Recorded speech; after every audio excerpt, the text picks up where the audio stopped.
So I think we don't have George today. So here's a list for the things that he left. I think we can go through this and then add things. Or probably do a short meeting. So let's start it. With the SQTT stuff in this. Yeah, I can talk about it a little bit. I merged the SQT table in this. So right now, if you run with viz equals 1, you can actually see the SQTT stuff. I'll post a picture of it on the channel as well. But it's basically just whatever our decoder gave right now. This is it. You can see how many actual cycles each instruction takes, how much it stalled, and how much there was latency. So latency is like the difference between decoding the instruction and then waiting for resources to be able to actually use the instruction, like waiting for the register or whatever. So yeah, I think next steps after this are to match the AMG profiler. Is to figure out how we're gonna show the latency hiding metrics. And yeah,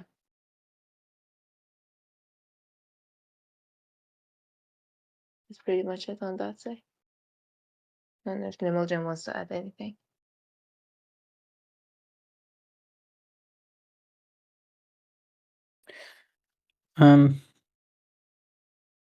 No, nothing to add to SQDT.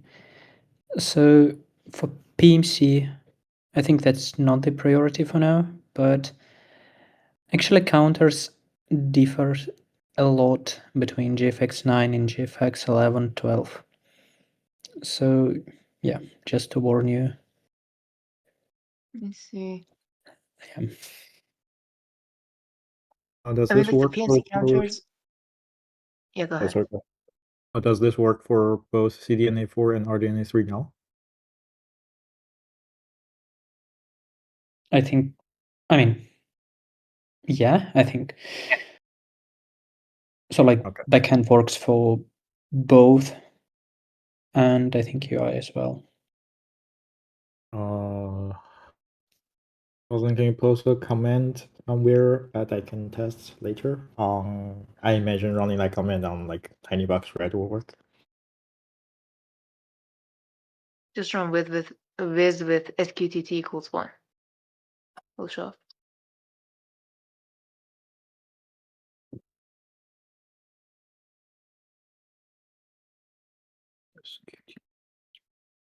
Okay. Okay, I see that in test. Cool.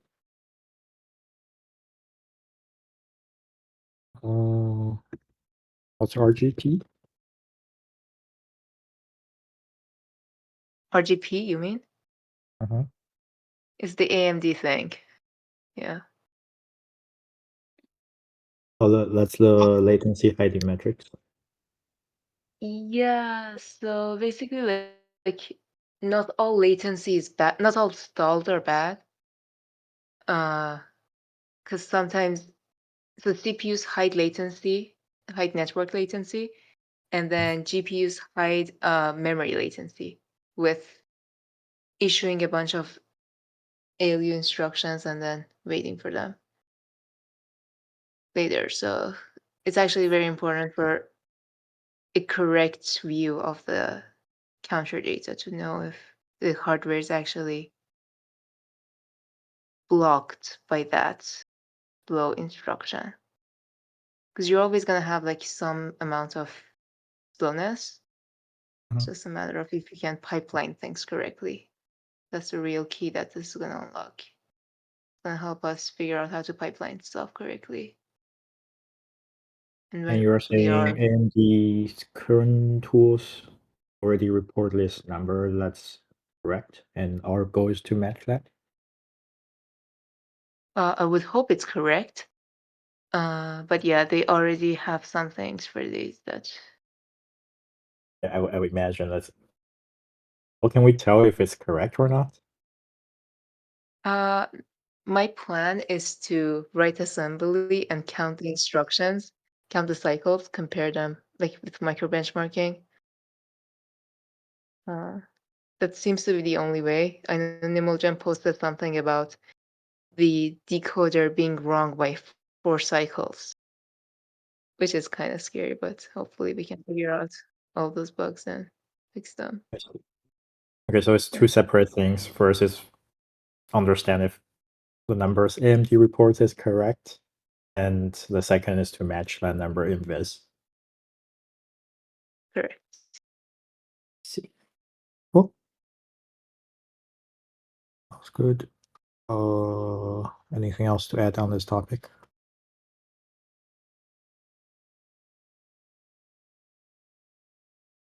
So the only thing I'd like to discuss, if we want to keep these flags, like now to use SQTT in PMC, you need to use separate flags. So maybe we want to hide these features behind these with higher levels, like 3 or 4.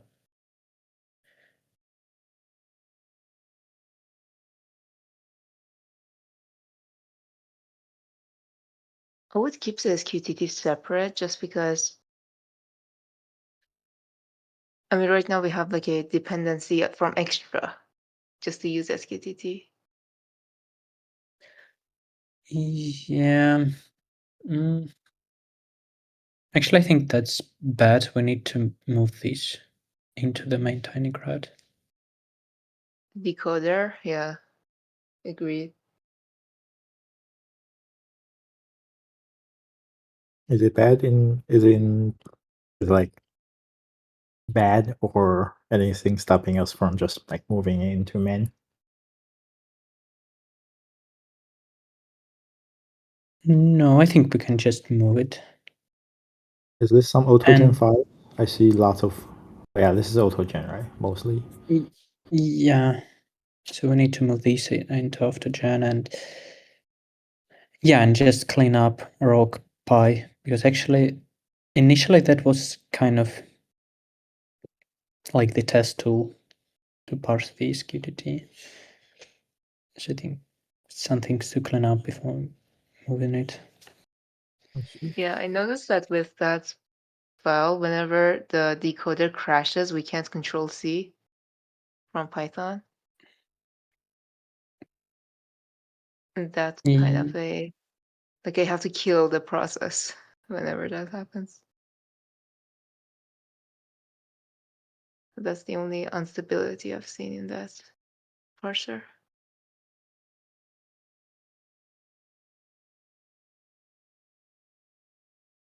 Okay. Anyway, so sounds like the plan is move SQTT into main. Do one of you want to take this one? Then the Viz match RGP and verify RGP is good.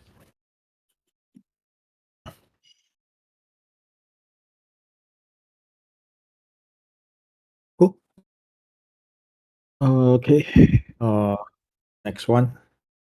Another item that I know very little of. So I think the current state is we got some entitlement, but we are not going to get the entitlement to open anything. Oh, I guess everything. Yeah, so we don't have entitlement to allow any clients. So Python can't connect to our driver kit. So the solution here is just to like have some binary which is signed, and Python will connect to our driver kit via this signed application. So yeah, I'll investigate this. Yeah.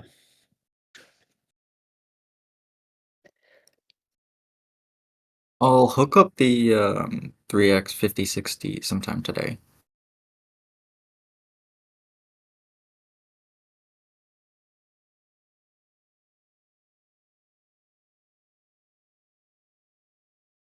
While you do that, can you also figure out why the USB GPU was not working for one of the tiny Mac one or something? Oh, is it broken on one of the Macs? So I disable one of it from CI because of that. I see. It probably just needs a replug. Yeah, I think that was the conclusion we had last time, but I forgot to ask Kama people to do this. So since you're earlier already, maybe you can do that. Yes, I will do it. Yeah, yeah, just do that and enable and making sure it works. Okay. Cool. Sounds good. Wait, about the Apple like USB GPU and CI, would it be reasonable to remove LLVM pipe support from Mesa if we can if we can test Mesa and CI using NAC now? Because I feel like there's a lot of like frustration associated with LLVM pipe, and it would make the code simpler as well.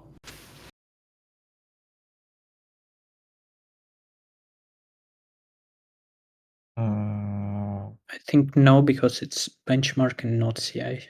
Like Yeah. Okay. So I mean, if you are saying that's, I am not sure. So I guess if it's only for testing, then we should see if it is something that can be separated. Like maybe put a script or some additional test only class in XR or something, so that it's not included in Tinygrad and doesn't interfere when people use it. Similar to how we test some of the I don't know if we still have any of these, but my point is, if it's only there because we don't have a real machine to test, I think the general direction is anything we can move out of main Tinygrad, we want to move it out, so that so that a legit use case won't be interfere with like these setups. But Yeah. ideally, we still want this co-pass and things to be tested in CI and not, it doesn't need a real machine. So that's a general direction. Okay, that makes sense. Oh, yeah, the reason I say that is because there's no reason that an end user would ever want to use LLVM pipe because it's just going to be worse than the LLVM backend. But yeah, that makes sense. I think I think some like small part of it running, having a code in main is fine. I think we also have that for the other emulated backend. Yeah, there's like a test/mock GPU or something like that. Maybe I can move it in there. Yeah, so some test fixture like that would be nice. Yeah. Cool. Okay. I guess that's for this one. Do we have anything from the USB GPU channel? Oh, since we're here, Imogen, you have any comment on there's a person asking a question in some of the special numbers for GPU USB?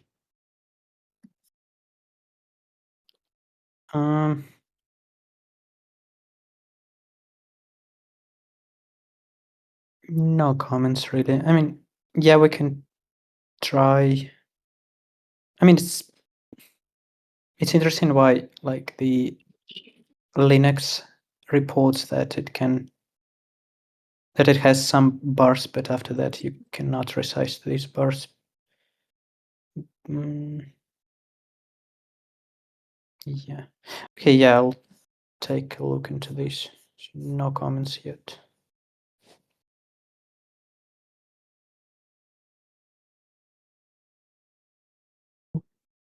Yeah, just comment something on this too. It's probably good enough. Okay. Cool. Next is Tiny Kitten. Is Tiny Kitten good? Is it fast? Can we use it? Thunder Kittens is not fast. We can't get good gem performance out of it. I don't know how much of that is just down to me not tuning any of the block sizes. Or Okay. I also don't know how many more of the gem tricks I'm missing in the gem that I wrote using Thunder Kittens. So do they publish like any of the numbers? Not for 4090. So Thunder Kittens is very much focused on H100 and B200. And there is now very little support for anything below that, and especially on the consumer side. Okay. So I know George is going back soon, so maybe you can you two can discuss any ideas for how to progress on this front.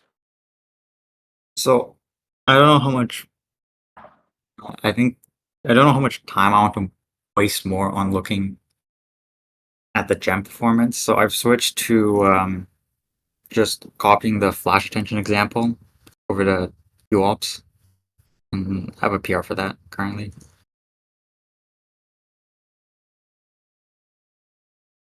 I see. Okay. Yeah, I think that. Anyway, we can discuss later in person. Yeah. So the conclusion is we don't know if it works well on 4090. Yeah. I mean, the main thing is I think most of the Thunderkins abstractions are correct. Okay.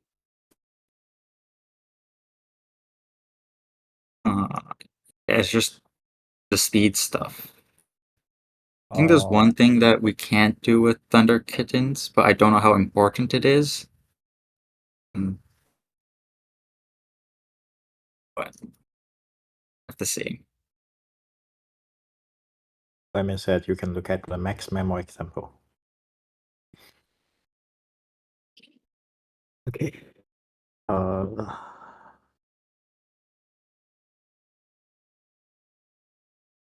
Anyway.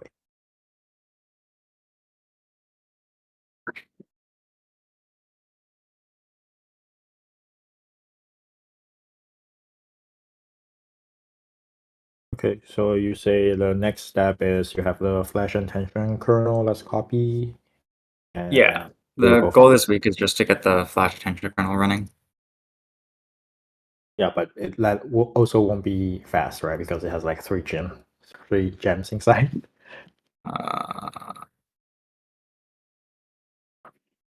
Yes. Okay. I mean, theirs hits 136, so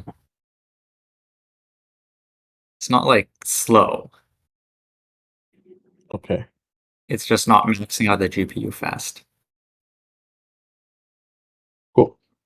I guess generally for these kind of a task is find some scripts that other people write so it's fast, then try to match that. So if you are saying it's not fast with Tiny Kitten, then maybe we should check something else for benchmark. But having some kind of flash attention also sounds good. So maybe we'll go from there. Yeah. I think that's more useful right now. Cool. Okay. Next one is kind of similar.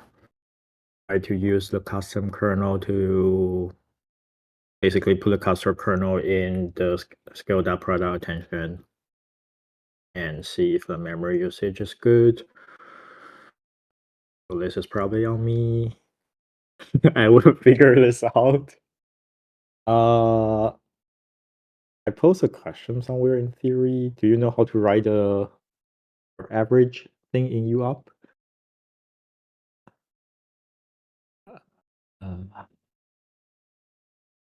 So I think the gem is so few things we would need. Flash attention backward is very hard to write, and I think the one requirement for that is to write the softmax backward.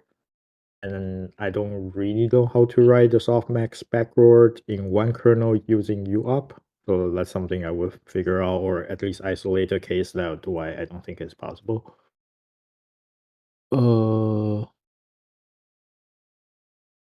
I want to write the x divided by some x kernel in one kernel. Oh, because fuse doesn't work anymore after Rangify.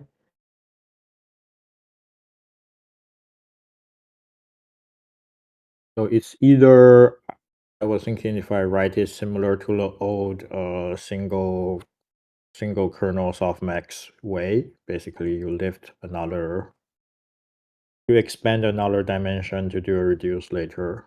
I was hoping there's a different way to do that. So something I will look into, or I'll just ask George later when I meet him. And so I think so the kernels we really need is flash attention forward, flash attention backward. I think forward we have a much better understanding, and the memory usage should be contained if it's in like a single kernel with like multiple output. I worry less about that. And the backward kernel, I think people say it's finicky, and we should at least start with the softmax backward. See if it can be represented with range stuff. The issue there is it's not really an element-wise operation on range. It's a kind of a function of the identity matrix and range. So not clear there yet. I guess that's the main focus for this week for me.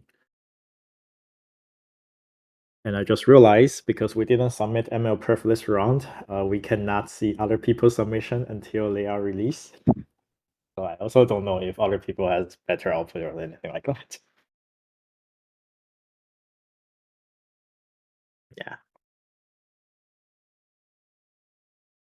So I think it's November already.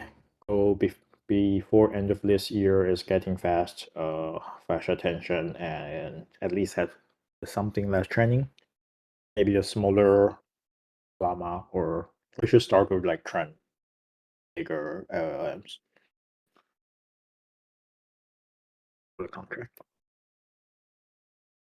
Okay. Let's list item. The next is open on pilot regressions.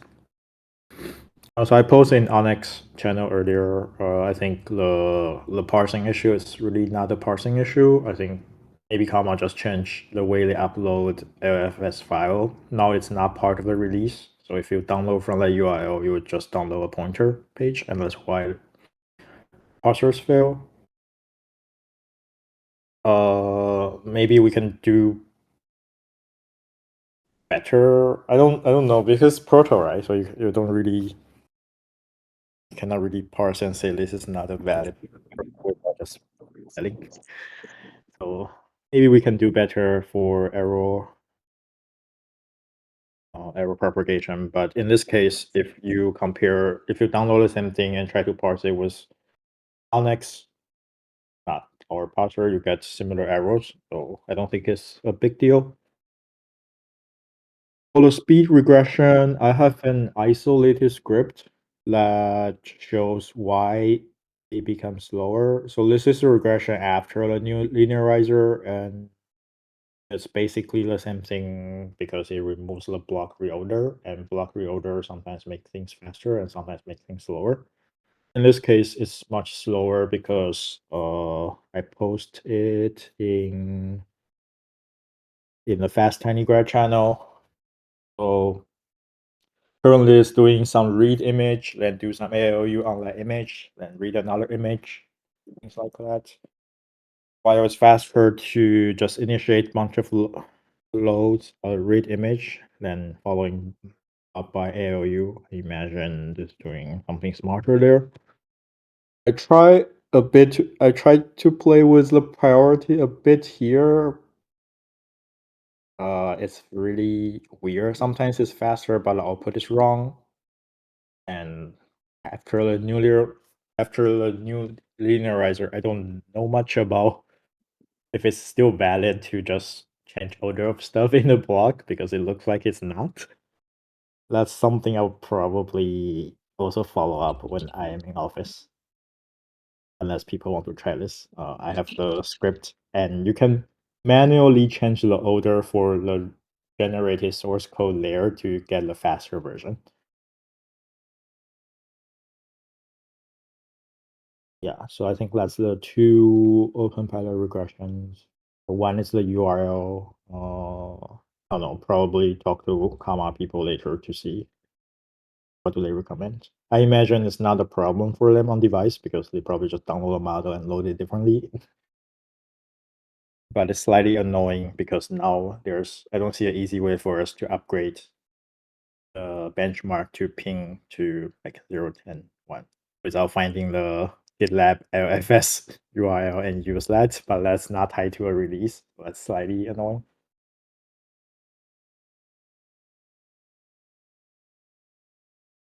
Okay. I'll take a look at this. Sure. Don't waste too much time on this. It's fine for the things we currently have on CI. In worst case, it's not that bad to pull the GitLab LFS URL. Yeah, I mean, we used to do that, but it's no longer tied to a release, and it's slightly annoying. Yeah. Okay, I think for now the URL is fine. Comma has no problems running the models while they run the model. So I think the speed is still more important here.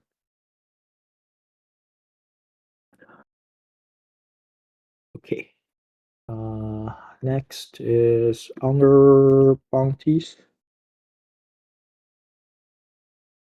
What do we have? Do we have update for clan to pi? Yep, that's still going. There's like 3 things that are left to figure out. So there's the metal Objective C stuff, which I'm reading about. It shouldn't be too bad. The only thing I'm thinking about is whether or not we want to verify that in CI. But the Mac CI runners should have all of the header files. I mean, I think they should. I imagine they do. And then there's something wrong with Windows as well. And then also, I posted about this in the TinyGrad dev channel, but I'm getting a whole bunch of MyPy errors because I made a. It's a long story, but I had to subclass C-type structure, and for whatever reason, MyPy can't see through the subclass. But interestingly, Firefly can see through it, and Firefly is also faster. So I was asking about whether or not that would be a reasonable thing to switch to. But yeah, it's good progress. I think it should be. Generally for this is as long as you can show that it's really seeing through it and not just bypass in this case, I think it's generally a good idea to switch to faster and modern infra, like how we pretty much replaced Pylint with rough. Mhm. So just see if you can show that by switching to this maybe it's fine if it doesn't match all of my Py features, but it cannot be like dropping a lot, and that's why it's fast, right? Yeah. No, they claim that it has feature parity, or it's actually stricter than MyPy. And actually, when you run it right now on the TinyGrad code base, it gives you 7,000 errors. So adding it would probably take a little bit to get it to work. But yeah, I'll try and verify that it's actually seeing through the meta class. Yeah, generally, I think I also try like something from Microsoft before I write or something, so I can believe that there are some other errors that's currently bypassed by MyPy. MyPy is slow. Yeah. So in general, we want faster like tooling and just show. It already seems to be faster, so just show that it's like really on parity, or if there's a like trade-off, at least we understand the trade-off. Otherwise, I think we are generally supportive to like upgrade our tools. Okay. The other thing I was wondering about is if there's a lot of stuff blocked on getting autogen to work, then maybe I should just finish up autogen and then do the Pyrefly stuff later. But I don't know if that's true. I don't know. Imogen can decide this.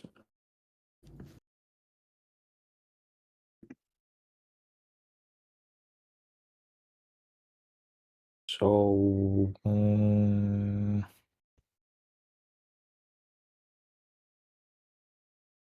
think if it's not a big deal, then maybe just separate the issue. We can always use upgrade MyPy or use something different later. Feel free to skip things that just justify and make your own choice. Yes. Yeah. And if yeah. it's like a big deal, then we reconvene and see if we want to use a different type checker. Yeah, the alternative thing that I thought about doing is you can generate PyI files, and that, like you basically have a separate file that has all the types that doesn't get executed, but it MyPy reads it to try and understand what's going on. And so auto-generating those as well would fix MyPy. Yeah, I think adding type stops in general is not a good idea. It's just harder to maintain. I think the goal for having type checker is to make development faster and more smooth and not adding too much more work. Okay. So that's why if it's like easy to understand, easy to reproduce and fix, sometimes feel free to just like skip a few like type checking. I think that's fine. Just making Okay, that makes sense. Just making sure it's justified and not being lazy, because I'm the person who has been like removing all the random casts that is wrong in the repo. So Yeah. No, I get it. Yeah. Okay. Great. Yeah. Other autogen stuff, feel free to just add. Okay. Good to see that moving forward. Okay. UNTG, you want to add something? Hi. Hi. Last week I fixed some FP8 tensor core speed issue. And now I'm start doing bird train. Replace few layers to FP8s. The speed goes up like 5% better. The loss then goes down after it reach 4. Still working on it. Okay. So you say you have a training script that use FPA to train BERT. Yeah, currently I trained using one GPU. Didn't find the broken kernel. Oh, okay. One GPU is fine. So I guess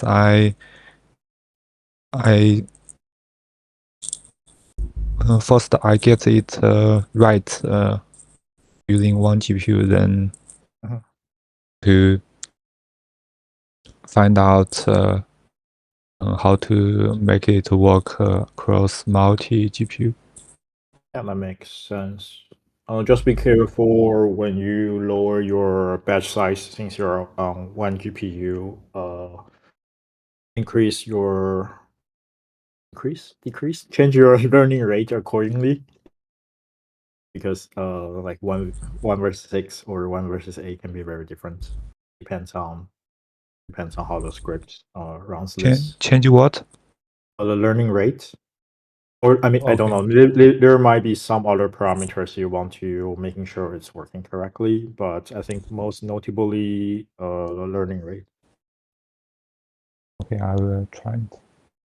Yeah, I think it's a good idea to, as you said, having like a working run with one GPU on master. Master should be using, I don't know, flow 16. Then try FP8 and measure the speed and also measure the loss curve. Yes. Sounds good. I see a AMD FP8 PR. You want that? Which one? 12631.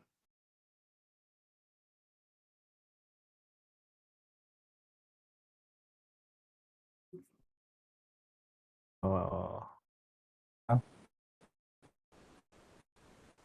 12631.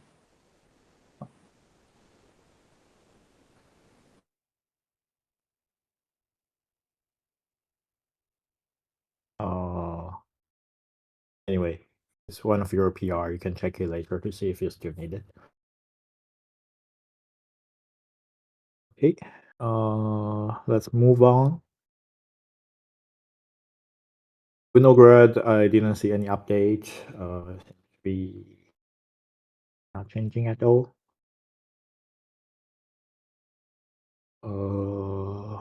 What else? Metal compiler. Oh, so I realized the 3.14 beam arrow was metal only, and seems to be the way we use metal compiler that's causing issue. I don't really know what's happening, but it doesn't seem to be an issue for Tinygraph proper.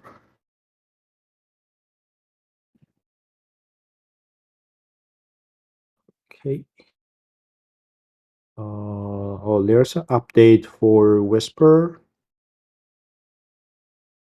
I mean, the output looks fine. I don't know. Is there a demo or website that we can try?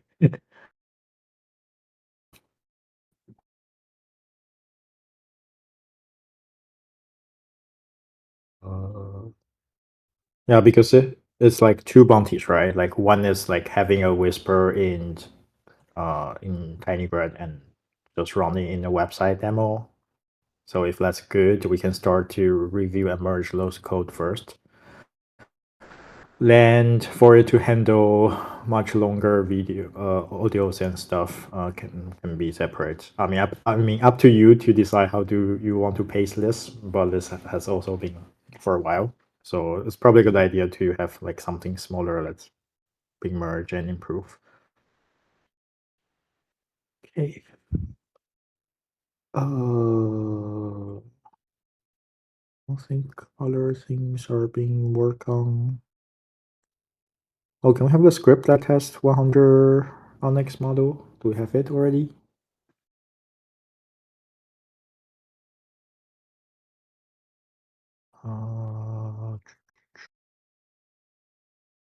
My point is, it can be separate as long as you have something that's already working. Cache size 1 with web GPU, and it's an improvement over current stuff. Currently, we don't have anything, so anything you have is an improvement. Then that's part of the bounty. And the other part is a performance over like very long audio.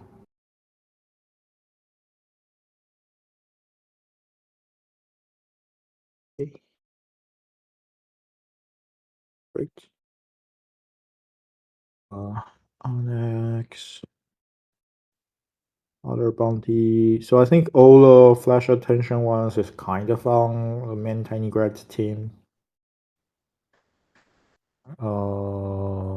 I see several attempts for remove tensor.pool alternative, and pretty much everyone is doing the same thing that's not working. So don't do that. For the PyTorch backend one, you should be able to re-enable the PyTorch test in CI, and that should be passing to start with. Any attempt to fix that and claim all the tests pass is because those tests are currently skipped in CI.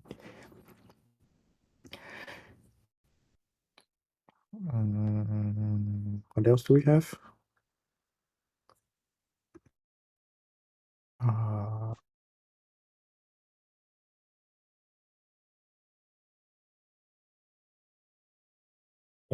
uh, Anyone in this meeting has any other questions or things to add? You can ask in general channel or the chat for this meeting. I think starting from next week, we'll probably keep meeting at this time if it works for everyone, because we are back to United States and we cannot wake up to work for it. Okay.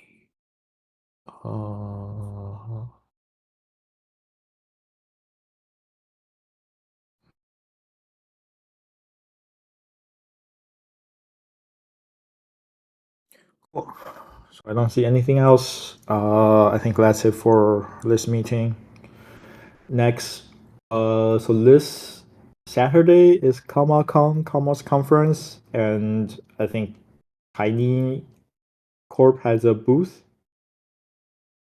I will be there, George will be there, and some other people will probably also be there. People will be there.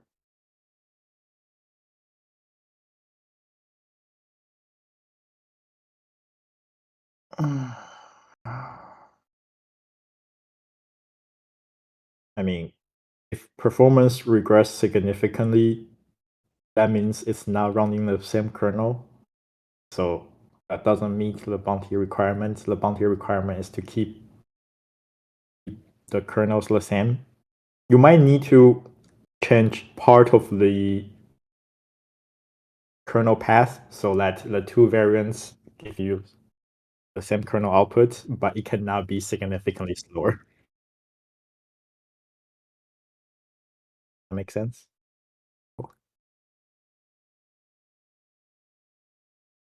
Yeah, the goal of that bounty is not just remove that if block that I can already do, and I'm sure I already did, and that's why everyone is copying that.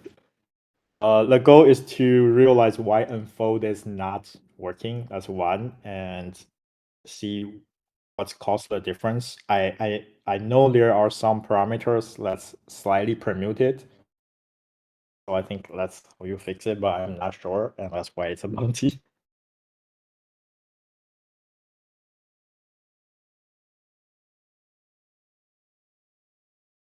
Great. Yeah, I think the unfold thing is just because some div is probably not handled correctly and there's a like off by one somewhere. But yeah, basically the goal is to merge the two branches into one so that it generates the same kernel regardless of your dilation and stripe. So that's a goal of that bounty. Okay.